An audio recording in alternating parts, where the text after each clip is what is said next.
오늘 하나님 말씀은 시편 100편 1절부터 5절까지입니다. 오늘 추수감사 예배를 우리 어린이들과 함께 이렇게 가족 예배로 드립니다. 우리 어린이들이 감사를 배우도록 그렇게 해서 이게 과일이나 이런 것들도 갖다가 이렇게 강단에다가 장식을 했는데, 여러분들 정말 감사하세요?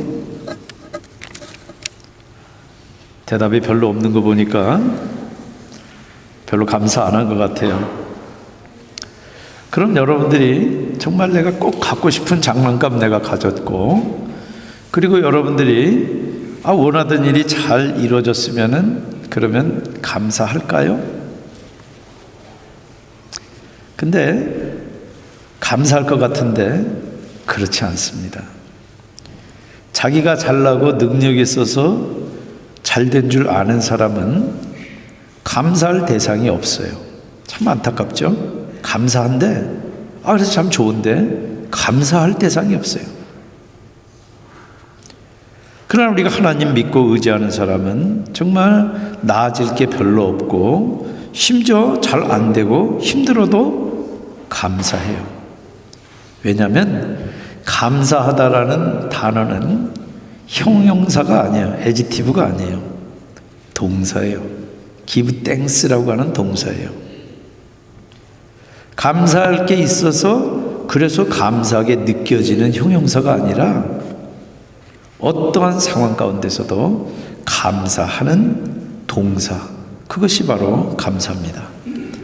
우리 시편 100편 1절부터 5절까지 우리 한 목소리로 함께, 우리 어린이들도 우리 화면 보면서 한번 같이 따라서 읽겠습니다. 시작. 온 땅이여 여호와께 즐거운 찬송을 부를지어다. 기쁨으로 여호와를 섬기며 노래하면서 그의 앞에 나아갈지어다. 여호와가 우리 하나님이신 줄 너희는 알지어다. 그는 우리를 지으시니요 우리는 그의 것이니 그의 백성이요 그의 기르시는 양이로다. 감사함으로 그의 문에 들어가며 찬송함으로 그의 궁창에 들어가서 그에게 감사하며 그의 이름을 송축할지어다. 여호와는 선하시니 그의 인자심이 영원하고 그의 성실하심이 대대에 이르리로다. 아멘. 잠깐 기도하겠습니다. 하나님, 우리 어린아이들부터 우리 노인들까지 온 가족이 하나가 되어서 하나님 앞에 감사하며 감사의 제사를 주님 앞에 드립니다. 주님, 저희들의 이 제물이 우리들의 드려지는 우리들의 모든 삶이 하나님 앞에 아름다운 흠양할 만한 살아있는 산 제물이 되게 하여 주시옵소서. 예수님의 이름으로 기도합니다. 아멘. 여러분들 추수감사절이 어떻게 생겼는지 배웠죠? 아마 미국에서 추수감사절이 시작됐다고 배웠을 거예요. 맞기도 하고 틀리기도 합니다. 영국에 살던 청교도들이 정말 양심껏 하나님을 믿고 그리고 마음껏 예배하기 위해서 신대륙을 찾아서 자기들이 살던 고향 영국을 떠났어요. 그래서 1620년에 메이플라워라고 하는 배를 타고 정든 영국을 떠났습니다. 여러분들 그 보스턴 앞에 가서 이렇게 보시면은 그 배가 아주 조그맣니다. 그 작은 돛배로 대서양을 건너다가 수많은 청교도들이 배에서 죽습니다. 그리고 힘겹게 도착한 그 신대륙에는 사실은 인디언들이 살고 있는 땅이지 신대륙이 아니에요. 그 살아남은 이 청교도들이 집도 짓고 농사도 지면서 열심히 애를 썼지만은 또 수많은 사람이 풍토병에 걸려서 죽고 낯선 환경과 배고픔에 굶주림으로 죽어갔어요. 그리고 힘들고 어려운 가운데서도 청교도들은 하나님을 의지하며 아마 하나님께 이렇게 기도했을 거예요. 하나님께 예배드리려고 여기까지 왔는데 하나님 너무 힘들어요. 우리는 아무 힘도 없어요. 하나님 도와주세요. 하나님의 기도가 응답됐는지 이웃에 살던 인디언들이 찾아왔어요. 그리고 인디언들이 농사 짓는 법, 유럽에서 영국에서 하던 스타일로 해가지고는 안 되고 여기서 하는 새로운 방식들 이것저것들 가르쳐줬고 그래서 다시 그 방식을 따라서 일을 했어요. 그리고 드디어 신대륙에서 정말 추수한 그 첫 결실들을 가지고 청교도들이 그 친절한 인디언들을 불렀어요. 그리고 추수한 것과 음식들을 차려놓고 하나님 앞에 감사 예배를 드린 것이 바로 여러분들이 아는 추수감사절의 시작이라고 그렇게 들었을 거예요. 그런데 추수감사는 예수님이 태어나시기 이전부터 이스라엘에도 있었어요. 가을 추수 때 하나님께 감사드리는 명절이에요. 그래서 유대인들은 어른이 되면은 1년에 몇 차례 반드시 예루살렘 성전에 올라가서 하나님에게 제사를 드리는데 그 중에 하나가 오늘 이 추수감사절이에요. 이스라엘이 가나안 땅에 들어와서 정착해서 농사짓고 직접 자기 손으로 추수하기 전까지는 광야에서 40년 동안 헤맸어요. 그리고 그 전에는 이집트에서 종으로 400년을 살았어요. 그래서 지금도 이스라엘에 가면은 이스라엘 사람들은 엉성한 초막을 짓고 거기 지내면서 추수감사절을 지냅니다. 해토픽에 가끔 나와요. 그래서 그때를 초막절이라고도 불러요. 근데 집 지을 때 나무 잎들을 얼기설기 해가지고 지붕에다가 얹기 때문에 밤에 거기 누우면은 그 나무 사이로 별들이 보이도록 짓게 했어요. 여러분들 아빠하고 같이 초막 짓고 거기 누워가지고 별을 세면은 얼마나 재밌겠어요. 근데 왜 그랬겠어요? 광야에서 나그네로 지냈던 것, 그리고 애굽에서 종살이 했던 것 잊어버리지 말고 지금 너희들이 그때 추수할 것도 없었던 그 옛날을 잃어버리지 말아라 해서 그렇게 한 거예요. 여러분들 이 신대륙에 들어온 청교도나 가나안에 들어온 이스라엘이나 뭐가 감사하겠어요? 하나님 믿는 것 때문에 정말 정든 고향 이집트나 아니면 영국을 떠나야 됐고 그리고 도착하는 동안에 수많은 사람들이 죽었어요. 아직도 낯선 환경에서 힘이 들어 죽겠는데 뭐가 감사할까요? 오히려 더 불평할 게 많지 않을까요? 여러분들 나중에 이렇게 이민 오거나 유학 오거나 지금 와 있는 사람들도 우리 어린이들도 감사해요? 아침마다 여러분들이 태평양을 건너가서 학교에 갔다가 태평양을 건너서 집에 오는데 감사해요? 말도 안 되고 문화도 다르고 얼마나 힘들어요. 오히려 불평할 게 더 많지 않나요? 솔직히 우리가 당장 눈에 보이는 것만 바라보면은 청교도도 이스라엘도 그리고 남들이 다 부러우는 미국에 와서 공부하는 우리들도 진심으로 감사할 것은 없어요. 안 보여요. 그러나 우리가 눈을 감고 보면은 안 보이는 게 보여요. 감사할 게 보여요. 날 구원해서 하나님의 자녀 삼아주신 것 감사해요. 들을 수 있는 귀가 있어서 감사해요. 볼 수 있는 눈이 있어서 감사해요. 또 이렇게 함께 예배드릴 수 있는 우리 공동체가 있어서 감사해요. 그리고 내 옆에 앉아있는 우리 엄마, 아빠, 그리고 내 동생 있어서 감사해요. 눈 뜨면 안 보는데 눈을 감으면 그런 것들이 드디어 보여요. 그런데 오늘 우리가 읽은 이 시편 100편은 특별히 추수감사절 예배 때 부르기에 꼭 좋은 감사의 시예요. 특별히 거기 4절 보면은 감사함으로 그의 문에 들어가며, 문에 들어가면 시작하는 거 아니에요? 감사로 일을 시작하면, 그러면 디모데전서 4장 4절에 있는 말씀처럼 하나님이 지으신 모든 것이 선함에 감사함으로 받으면 버릴 것이 없나니, 하나님이 주신 시간들, 우리들에게 일어난 일들, 당장은 내가 이해할 수 없는 처지와 환경과 형편도 내가 감사함으로 받으면은 하나도 버릴 게 없어요. 뿐만 아니라 그게 불평거리가 아니라 복과 은혜와 오히려 유익으로 우리들에게 보이기까지 해요. 여러분들 4절 다시 보시면 감사함으로 그의 문에 들어가며 찬송함으로 그의 궁정에 들어가서, 감사함으로 성문을 들어가면은 궁정까지 들어가게 돼요. 모든 걸 감사로 시작하면은 불평이었던 것들이 오히려 감사로 우리들에게 탈바꿈 하는 거예요. 뭐가 제일 여러분들 감사할까요?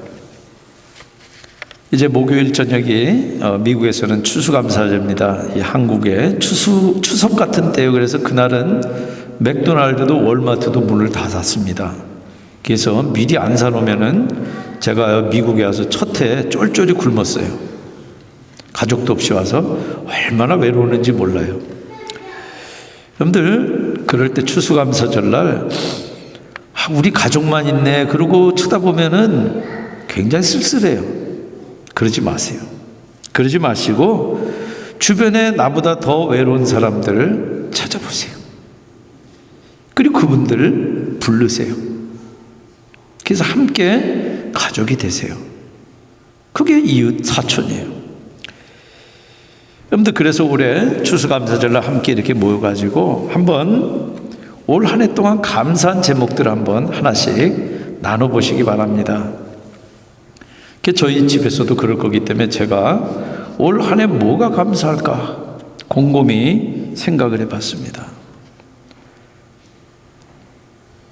근데 저는 함께하는 하나님이 떠올랐어요. 동행. 길을 같이 가는 사람을 동행이라고 그러잖아요. 가장 감사한 것이 동행같이 느껴졌어요. 예수님의 이름을 마태복음 1장 23절에 임마누엘이라고 그랬는데 임마누엘의 뜻이 하나님이 동행하심, 우리 함께 계심이란 뜻이에요. 내가 기쁠 때, 내가 정말 힘들 때, 그리고 내가 때로는 기도하는데도 하나님이 앞에 안 계시는 것 같을 그때 하나님이 동행하시고 나와 함께 하신다는 거예요. 내가 잘하고 하나님 마음에 들 때만 하나님이 같이 하시는 게 아니에요. 사람들은 그래요. 하나님은 그렇지 않아요.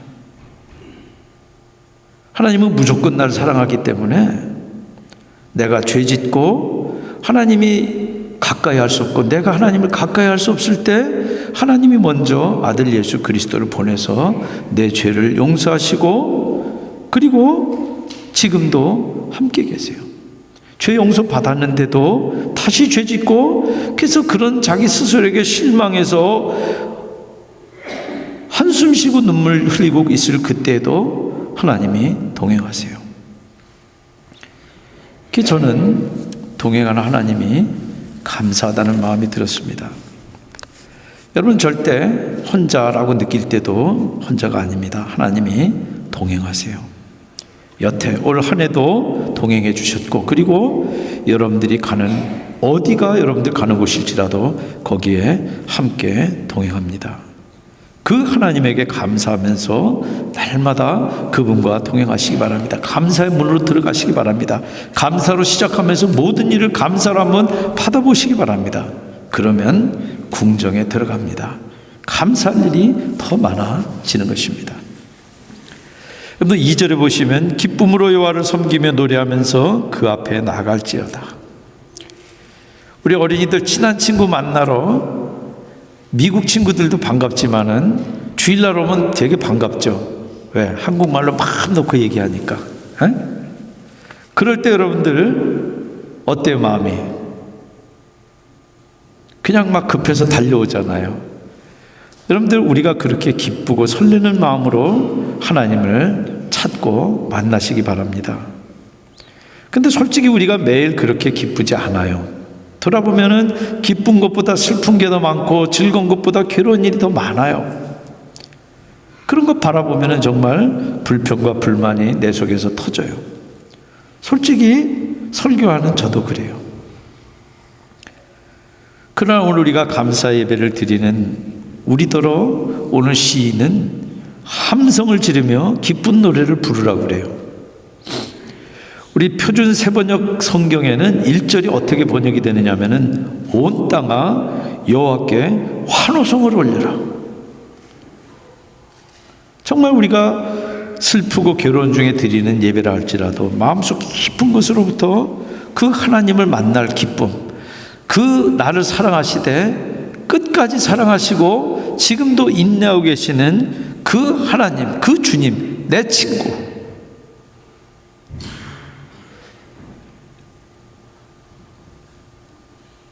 그분을 만날 그 기대와 기쁨으로 환호성을 치라는 것입니다. 저는 이 환호성이 뭘까 생각해 봤어요. 그럼 교회 올 때마다 그냥 우리 혜은자매가 앞에서 찬양 인도할 때마다 뒤에서 막 펄쩍펄쩍 뛰면서 그렇게 찬양하라는 얘기인가? 그렇게 안 돼요, 잘.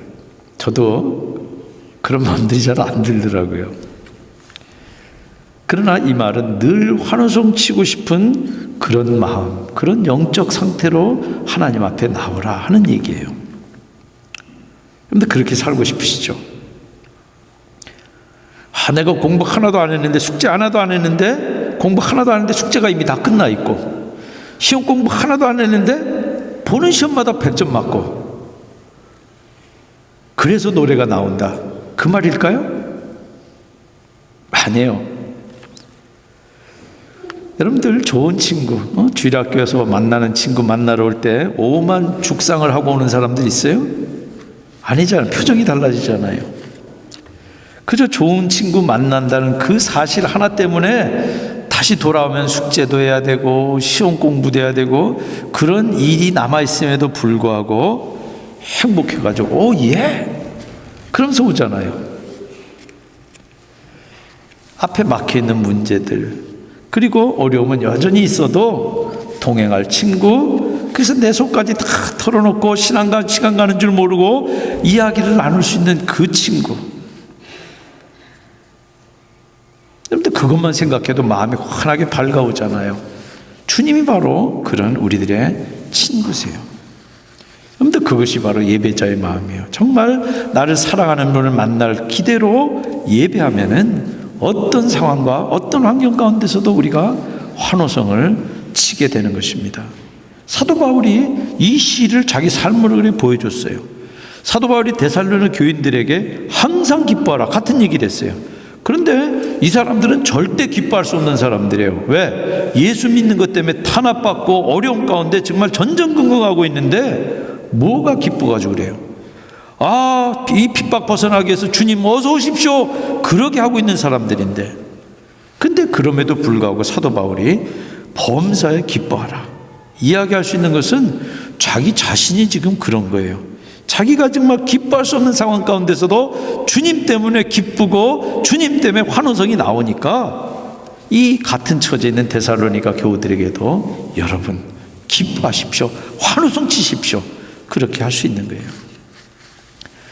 그런데 사실 우리가 지금 예배 드리고 그리 예배 받는 그분이 누군지를 알고 나하고 어떤 관계인지를 여러분들이 알면은 환호성이 터져요.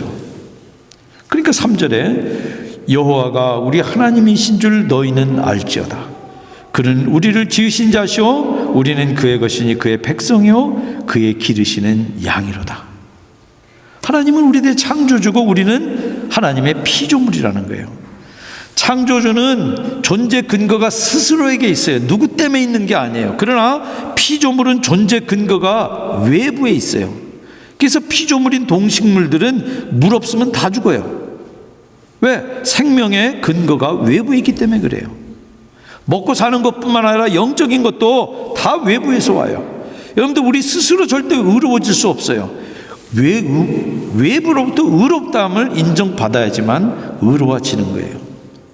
그렇게 외부로부터 오는 것에 의해서만 존재하는 것이 바로 피조물이고 그게 바로 저와 여러분들이에요. 여러분들 그런데 우리 생명은 우리 스스로 어쩔 수가 없습니다. 마치 토기장이 손에 들려있는 그 진흙같이 창조주에 의해서 다듬어지고 창조주에 의해서 그것이 몰딩되는 것뿐이에요. 근데 하나님이 우리를 창조하셨으니까 우리는 하나님에게 속해 있어요. 마귀의 소유가 아니에요. 그래서 하나님의 소유된 그것이 바로 우리들의 영광이고 기쁨이고 자랑이에요. 내가 가진 관계들 마침내 끊어질 거예요. 그리고 내가 가지고 있는 것들도 영원히 내 손에 있지 않아요. 심지어 내 숨도 언젠가는 끊어져요. 그러나 내가 하나님에 속해 있으면은, 하나님하고 관계가 있으면은 아무 두려울 것이 없는 거예요. 그런 소속감이 있을 때 하나님이 내 모든 것을 알아서 처리해 주신다. 지금 내가 이 상황 내가 이해가 안 되고 지금 이 상황 어떻게 이런 일이 벌어졌는가 내가 불평할 수밖에 없는 상황이지만은, 그러나 나는 그의 백성이고 그의 기르시는 양, 정말 비록 보잘것없는 그런 무리지만은 하나님이 동행하는 당신의 백성이 되는 것은 이스라엘의 자랑이고 바로 몇 명 되지도 않는 그 청교도들의 영광이었던 것입니다. 그의 기르시는 양이니 하나님이 우리들이 먹어야 될 꿀, 마셔야 될 물로 우리들을 인도하실 거예요. 그리고 우리를 해치려고 하는 어떤 산화한 짐승으로부터도 우리를 건져내기 위해서 특별한 관심과 보호를 쏟으신다는 뜻이에요. 저 여러분들은 바로 그 영적인 이스라엘들이고 바로 청교도들의 후예들입니다. 그래서 지금도 우리는 하나님의 사랑을 먹고 마시고 자라고 일하고 있는 사람들이에요. 여러분들 추수감사절에 예배에 뭘 들고 오셨습니까? 하나님께 불평을 들고 오신 분들도 있을 거예요. 저도 불평이 있어요. 그러나 그 불평에도 불구하고 감사하기로 여러분들 작정하시기 바랍니다. 바울이 범사에 감사하라. 나한테 득이 되고 일이 잘 풀릴 때만 감사한 것이 아니라 손해되고 내가 일이 안 풀릴 때 그때도 불평하는 것이 아니라 언제나 감사하라는 거예요. 여러분들 청교도들이나 이 이스라엘들이 부족한 게 얼마나 많았겠어요. 지금 막 생겨나는, 그리고 지금 막 와가지고 개척하고 있는데, 그러나 그 어려울 때마다 하나님이 필요를 채우시고 인도하고 보호하신 하나님을 느끼기 때문에 감사하지 않을 수 없었던 거예요. 여러분들 마지막에 남는 게 사람이에요. 다 떨어지고 다 끝나고 그러는데 그래도 내 가족들이 남아있고 내 사랑하는 사람들이 남아있고, 그러면은 여러분들 다시 시작할 수 있어요. 그리고 내 사랑하는 사람이 우리 곁을 떠나도 우리는 다시 시작할 수 있어요. 왜? 그것이 끝이 아니기 때문에, 우리들의 영원한 끝이 우리들을 기다리고 있기 때문에 우리는 하나님 안에서 언제든지 어떠한 절망 가운데서도 다시 시작할 수 있는 사람입니다. 그래서 여호와의 선하심과 인자심이 영원하고 성실하심이 대대 미칠 것이다. 바로 그 사람에게 그런다고 5절 노래하는 것입니다. 여러분들 오늘 이 예배를 통해서 하나님 만나시기 바랍니다. 예배를 통해서 하나님이 마련하신 복을 누리시기 바랍니다. 그리고 예배를 통해서 세상과 싸워 나갈, 그리고 싸워 이길, 그래서 세상의 관점으로 봤을 때 내가 절망하고 좌절하고 불평할 수밖에 없는 그것을 감사하고 기뻐하며 하나님께 영광 돌리는 그런 저와 여러분들이 다 되시기를 주님의 이름으로 축원드립니다. 같이 기도하시겠습니다.